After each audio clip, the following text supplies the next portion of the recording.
Hello, everyone. Did you ever face this dilemma that if this condo is better for investment or that house is good for investment, or which one is the best? If so, then watch this video till the end because this will give you real life examples and tools enabling you to compare apples to apples and enables you to make hopefully a correct decision.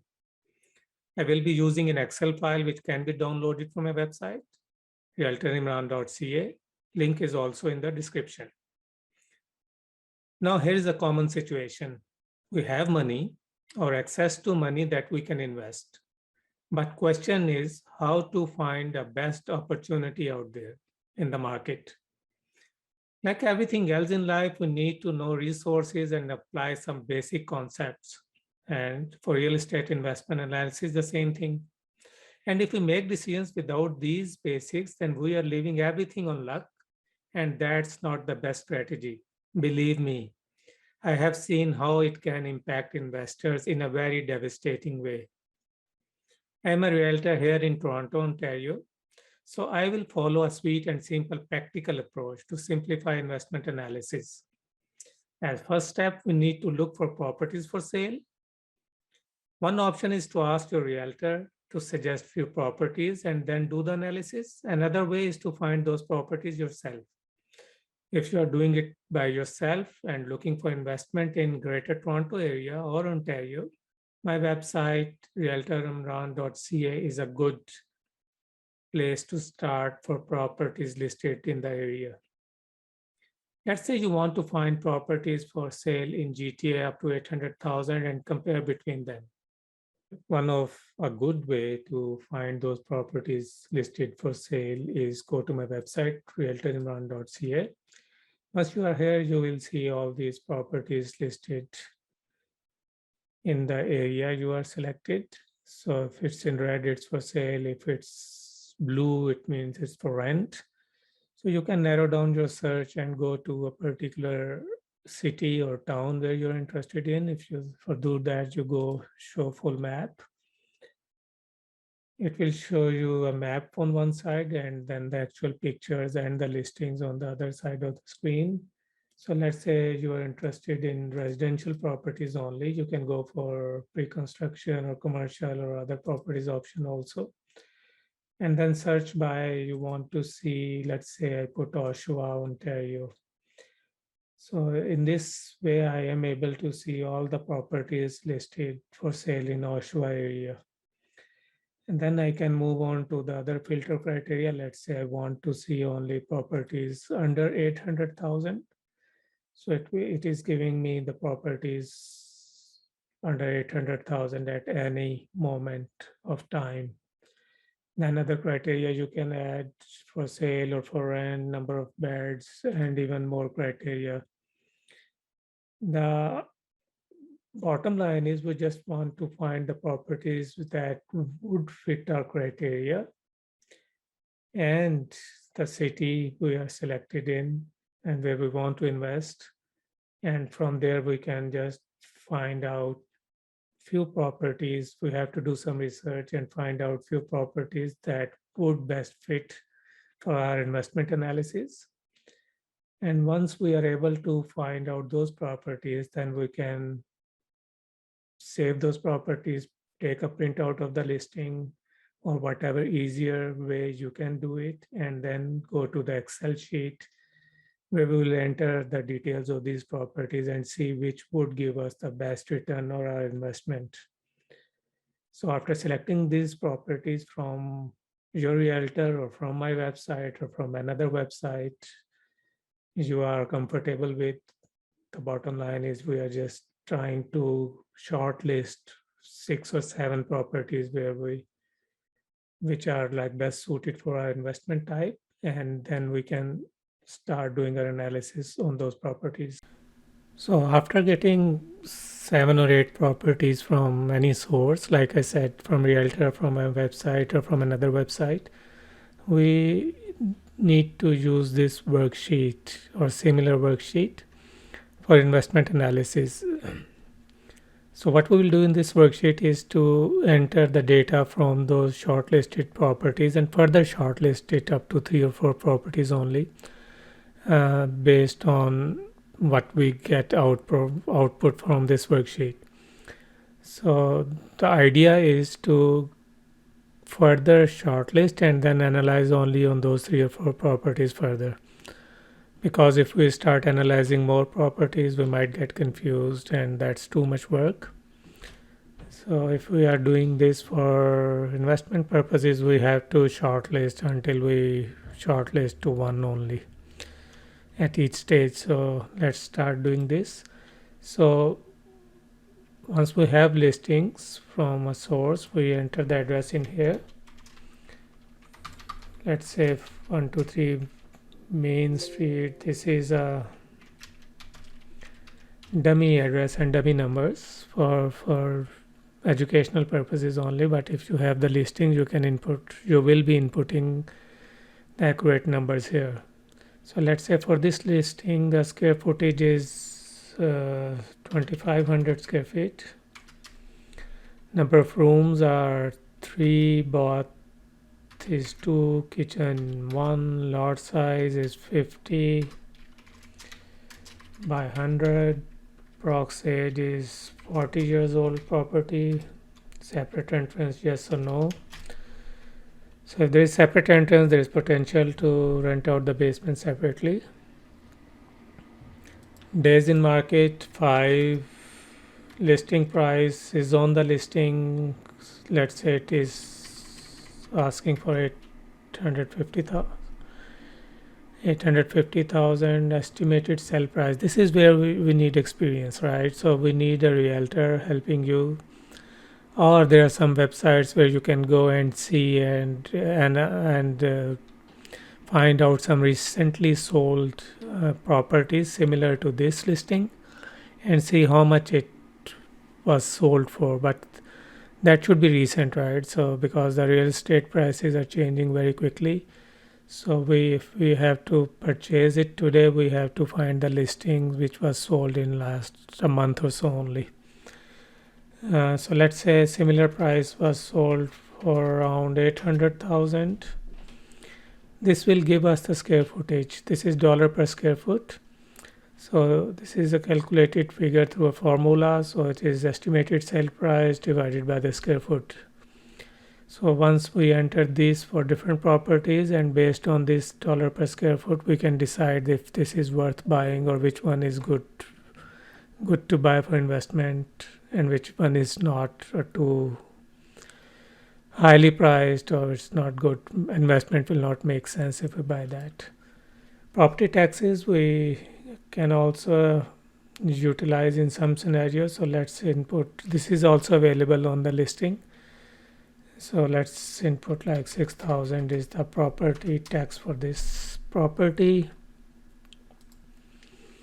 Curb appeal and fixture. So these are two elements where we can get estimate from when we see and look at the pictures available on the listings and see how good it looks. Average is 3, 5 is great, 1 is crap. So assign a number. Fixture, similar way, what is available as a fixture in the property, and assign a number there. Renovation is where we have to see if we have to put in some effort or extra dollars before we will be able to rent it out or not. Normally we would have to do something, painting, carpet change, stuff like that. So let's put 5,000, and if there is more work, we have to put more dollars in here. Monthly gross rent is also, we have to estimate based on the recently rented out properties in the area what is available for rent. Again, your realtor can help, or you can do your own research through some websites and find out that if this similar property will rent out for how much. Let's say 3,500. So this is done for this one property. We have to do the similar exercise for all 5, 6, 7 shortlisted properties. And once we input all this data in here in this worksheet, we will be able to see what is what is what are the properties that should be eliminated at this stage, and only shortlist 3 or 4 properties. Our decision basically will be determined by dollar per square foot, curb appeal, renovation, and monthly gross rent. So once we are able to shortlist those properties, we can move to the next worksheet, which is main worksheet. So once we have shortlisted the properties, we are now in the main worksheet. We now have like up to 3 or 4 properties where we want to deep dive analysis. We have to do it one by one for each of those properties in order to get the numbers that we want. There is no shortcut. We have to do this work if we want to make some informed decisions for investment. Let's say the first property we said we will be purchasing for 800,000. So we have to fill up this worksheet, right? So there are 4 basic areas. So one is basic amounts, then financing area, then other consideration, and selling time.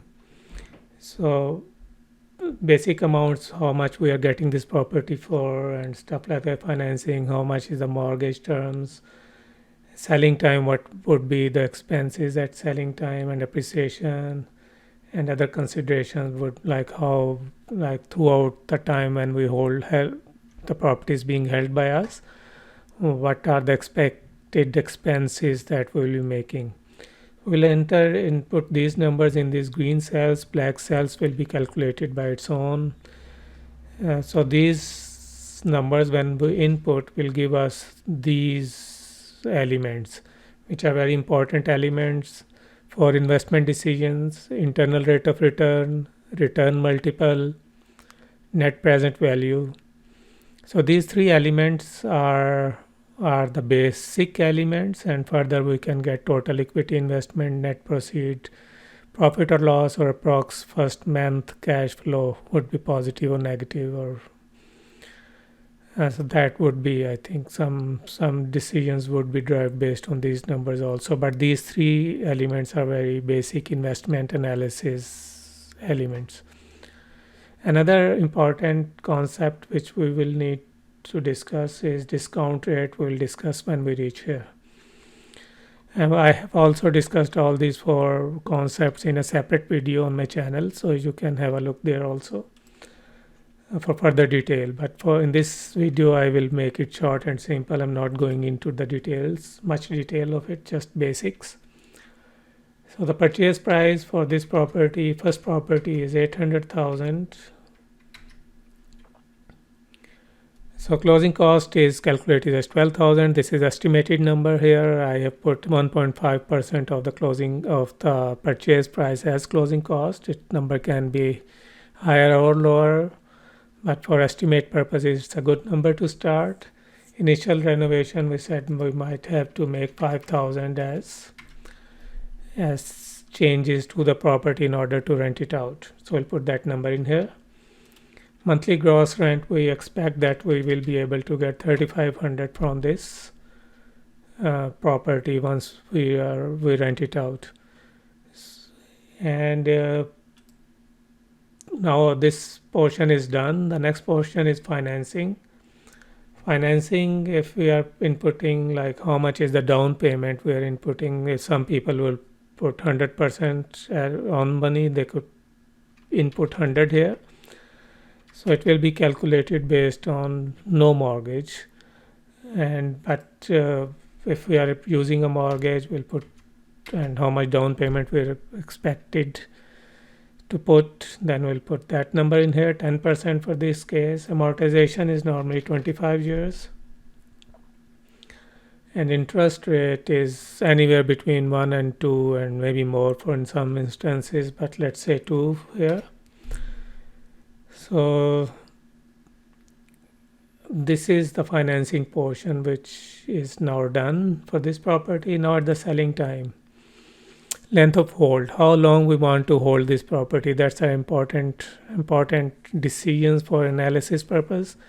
People would hold 5 years, 7 years, 10 years, maybe more or less, depending on various conditions, but let's say we want to hold this property for 7 years. We'll put 7 in here.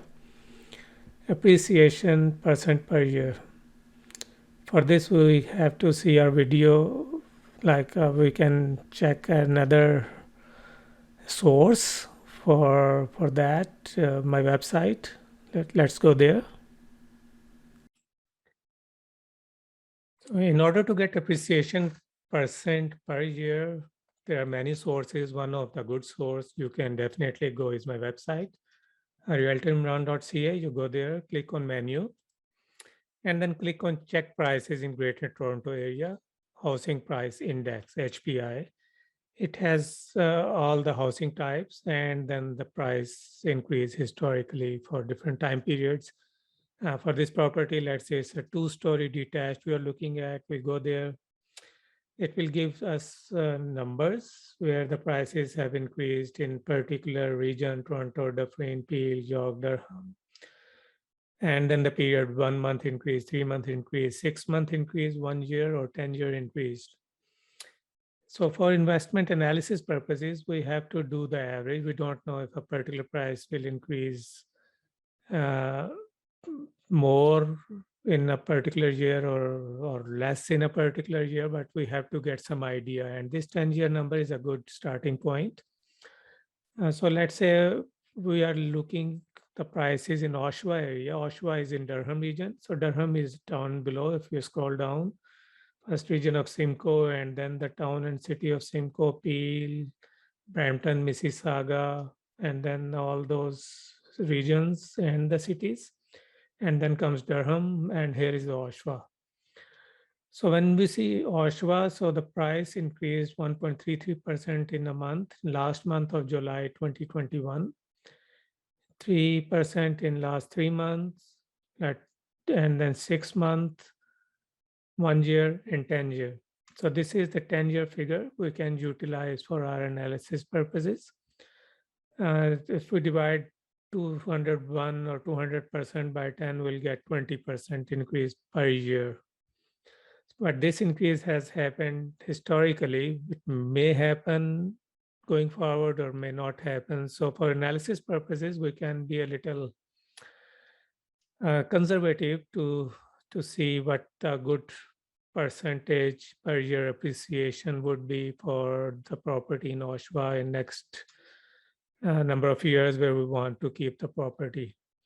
So instead of putting 20 years, we can put 20% a year also, but I would put around 12% to be on the safe side and be a little more conservative.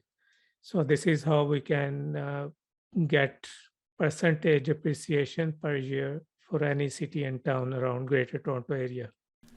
So we determined that 12% is a good number, so input 12% here. Cost of sale percent. So once we decide to sell this property, we will have to make some expenses, commissions, etc. So let's say 4% of that market value will be our expenses at selling time.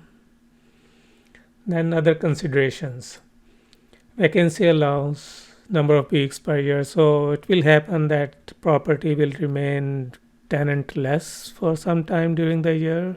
Maybe one tenant is gone, the other is not yet in. So we'll have to input some number like number of weeks, approximately 4 weeks in a year would be a good number. Yearly rent percent increase. So depending on the area, city, wherever you are, if there's bylaws or government is restricted rent increase or not. So we'll put 1.5% where we expect that same tenant will pay extra 1.5% each year. Yearly property taxes also variable by city. We'll put 1% of the property for now at 1,000. Yearly property tax increase, let's say 2% property tax will increase every year. Insurance premium per year, percentage increase of insurance premium. Repair and maintenance will put $100 per month on average for repair and maintenance. It could be like some months without any maintenance, some would like need $500. So estimated $100 is we are inputting in this case, and yearly increase percent. Property management percent of rent, if you are planning to give it to a property manager to manage it for you, so they normally charge percentage of rent as their management fee. Similarly, you can put monthly utilities in there. If tenant is not paying all the utilities, you'll have to pay some of them. If it's a condo, you'll put the condo maintenance fees in here, and then percentage increase of the condo or any other expenses which you expect that will happen in this property during the period you're holding it. You'll input it here. Or you can leave it blank if you're not expecting any of these expenses. In this case, I'm leaving it blank. Then discount rate. So discount rate is another important concept. So it's different for each investor.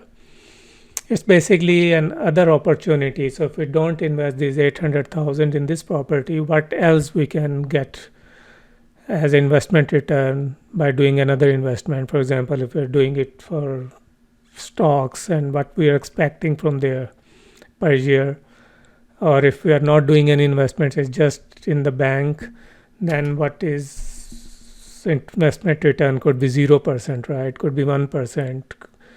So it's basically alternate investment option if we don't invest in this property. So in this case, let's say the discount rate for us is 6%. We can get 6% for another property. So another investment, sorry. So we'll put 6 here. So after inputting these numbers, we are able to get these numbers. These are being automatically calculated.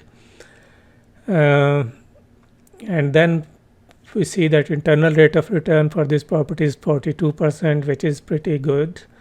Return multiple is basically what we input as equity and what we are getting in return. And so that is a good number. Net present value is positive. 631,000 is a good number. So we are investing only 81,700 here, like the same figure, because we are inputting 10%. If we want to input more, like 20%, so this numbers will change accordingly, or we can leave it as 10. So this is our total cash investment when we purchase this property. Net proceed expected. So when we sell it, it's 1.1 million. After paying out the balance mortgage and closing cost, profit and loss is 1 million. So it's a good investment. But the downside is its cash flow is negative for the first month, and it will remain negative for a few months, maybe a couple of years, because the rent is not covering all the expenses. If we want a positive cash flow property, then we can look for another property or see if the basement is rentable or not, or if somehow rent can be increased. If we are able to, then it will have a positive cash flow. So once we have these numbers, let's put it back, 3,500. We can copy these numbers, Control C, and go to deep type comparison. There's numbers already in there, delete them. And address is there, so you have to enter address of each property and then paste these numbers in here. Copy.